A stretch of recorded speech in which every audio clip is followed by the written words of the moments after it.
Политички партии се незадоволни од сумата на средства кои од државниот буџет се одвоени за нив. Од Демократи денеска доставија представка до Уставниот суд за, како што велат тие, дискриминаторската распределба на средства.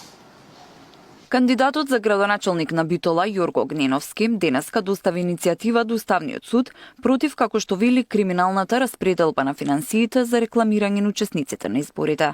Малите партии и независните кандидати имаат само 10% да поделат, станува збор за огромен број кандидати и речиси нула финансии споредбено со големите партии.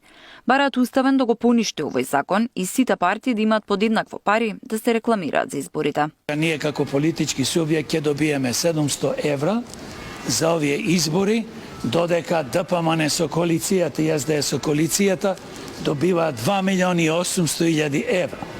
Ние имаме повеќе кандидати за градоначалници и советници низ различни општини и кога делевме, вртевме, тоа доаѓа по 20-30 евра. Нас не ни се исплати да ги направиме рекламните материјали, а замислите да се рекламира.